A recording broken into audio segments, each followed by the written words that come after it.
Vamos agora à BMF Bovespa em São Paulo com a segunda edição do Band News Mercado ao vivo com a Núria Saldanha. Boa tarde, Núria. Olá, boa tarde. O Band News Mercado, segunda edição, está no ar com as principais notícias econômicas do Brasil e do mundo.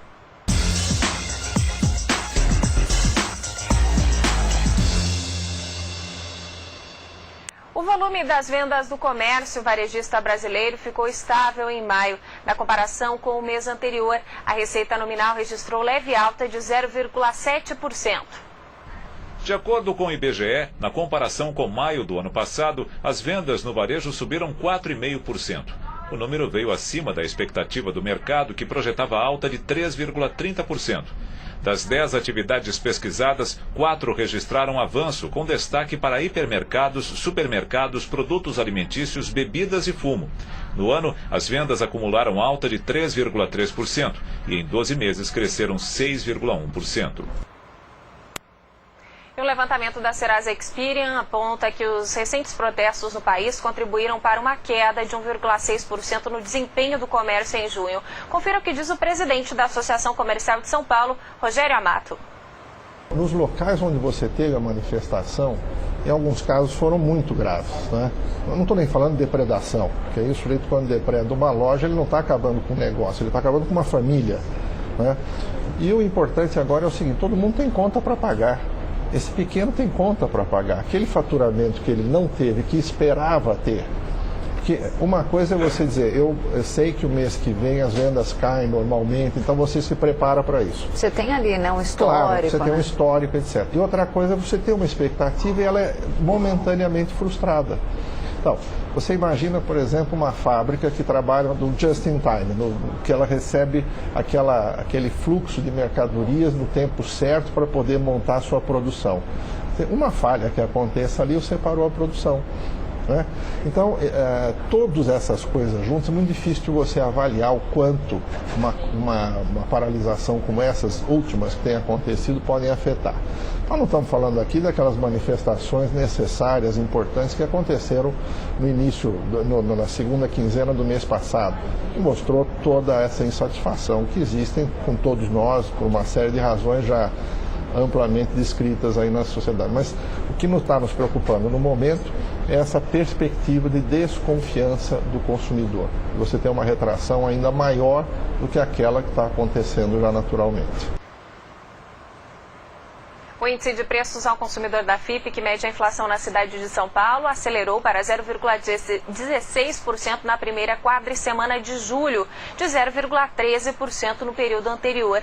A maior variação foi registrada pelo grupo de despesas com habitação, que passou de 0,33% para 0,45%. Transportes teve alta de 0,38% sobre 0,92% no período anterior, devido à revogação do aumento das tarifas. E o Banco Nacional de Desenvolvimento Econômico e Social desembolsou 73 bilhões de reais entre janeiro e maio deste ano. O montante representa uma alta de 67% na comparação com os mesmos meses do ano anterior.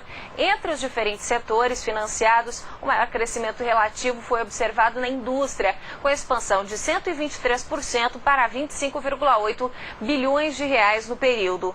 O empresário Eike Batista vendeu mais de 75 milhões de reais em ações e reduziu a participação na OGX de 58,92% para 57,18% em junho.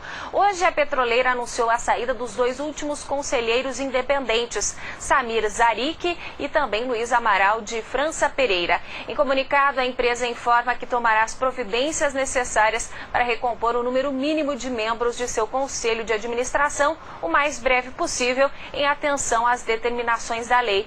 O ex-ministro da Fazenda, Pedro Malan, o ex-ministro de Minas e Energia, Rodolfo Tourinho Neto, e a ex-ministra do Supremo Tribunal Federal, Ellen Grace, também faziam parte do Conselho de Administração da OGX e se retiraram recentemente. Eu converso agora com Roberto Altenhofen, que é analista da Empíricos Research, parceira do Investmania. Seja muito bem-vindo. O que aconteceu com a OGX Petróleo para as ações da empresa desabarem 95% de 2010 para cá? Bom, acho que uma série de fatores, Núria. O principal, eu diria que é a frustração das projeções, né? Sobre a produção de petróleo da companhia, principalmente na Bacia de Campos, né? A OGX teve uma campanha exploratória muito boa, né, com boas taxas de sucesso na perfuração, pareciam ativos de grande valor, né, e a partir do momento que a empresa começou a se tornar operacional, extrair o primeiro óleo, as projeções de resultados dela, né, para essa extração de petróleo acabaram não se confirmando. Então os primeiros poços da empresa eles vieram com um nível de produção bastante inferior ao que a empresa projetava. Isso gradativamente acabou frustrando um pouco as projeções do mercado, né, que se baseavam, de certa forma, nas projeções da companhia.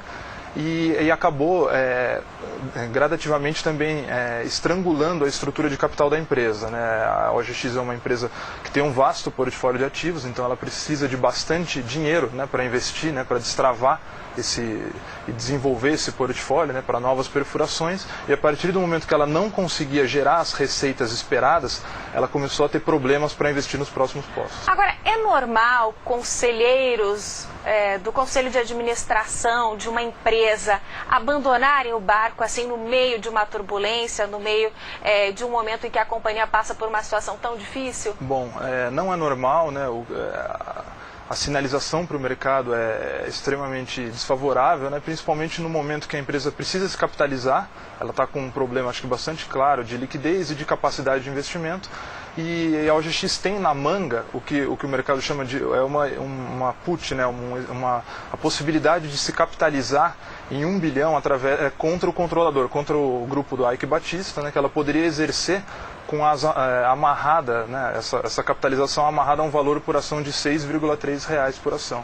Ou seja, para uma ação que negocia hoje na casa de centavos, seria uma oportunidade bastante relevante de se capitalizar. E a partir desse momento, não sei se por incapacidade financeira ou dificuldade financeira do Eike em exercer esse 1 bilhão, quem deveria estar exigindo o exercício da put, em tese, seriam os conselheiros independentes, né? Então acho que a sinalização que passa para o mercado é bastante desfavorável, porque a partir do momento que você tem essa carta na manga, passa a ser um dever fiduciário do conselho exigir o exercício da put. A gente volta a conversar já sobre esse assunto. A taxa de desemprego na Grécia bateu um novo recorde de alta em abril. Segundo o Escritório Nacional de Estatísticas, o indicador passou de 26,8 em março para 26,9 no quarto mês do ano. Essa é a leitura mais alta desde que os levantamentos começaram a ser publicados em 2006. O aumento é uma consequência da recessão e de mais de 3 anos de políticas de austeridade financeira. Entre os mais jovens, no entanto, a taxa apresentou um leve recuo. No período, o desemprego entre as pessoas de 15 a 24 anos passou de 58,3% para 57,5%.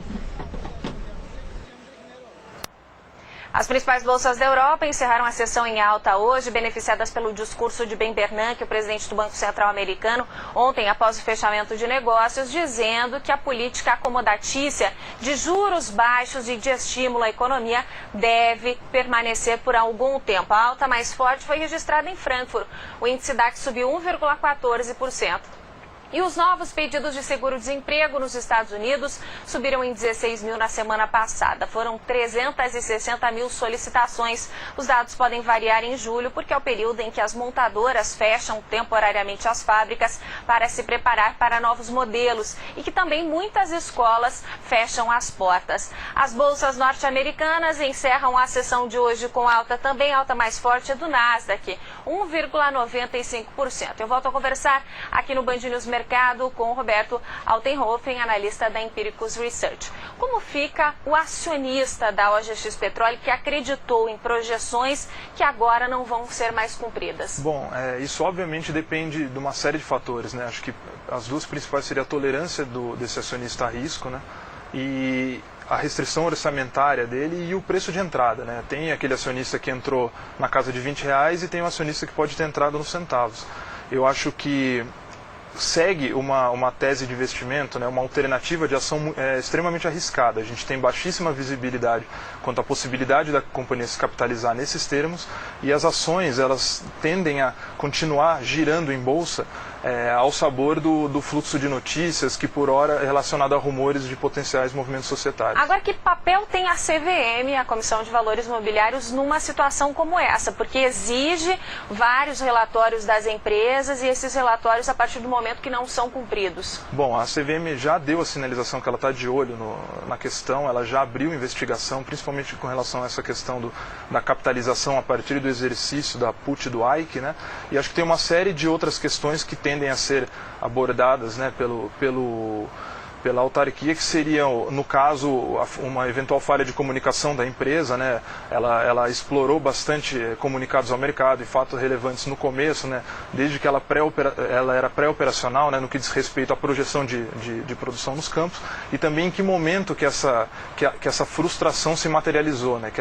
Se eventualmente houve uma falha de comunicação com o mercado da empresa em demorar demais para alertar quanto à frustração dos poços, né? Um longo caminho pela frente. Muito obrigado pela sua participação Prazer. aqui no Band News Mercado. A gente vai ver agora como está o Ibovespa, o principal índice de ações da Bolsa Brasileira. Hoje a Petrobras anunciou que adotou uma prática contábil para a redução dos impactos das variações cambiais no lucro da companhia. E com isso as ações da Petrobras subiram forte, acabaram impulsionando também o Ibovespa, que vai encerrando a sessão com alta de 2,5%, 46.626 pontos. Maiores altas da Bolsa Brasileira, a gente acompanha na tela justamente ela, Petrobras, subindo 7,24%. Maiores baixas agora, a gente acompanha também a GX Petróleo, falamos dela, 6,77% de queda.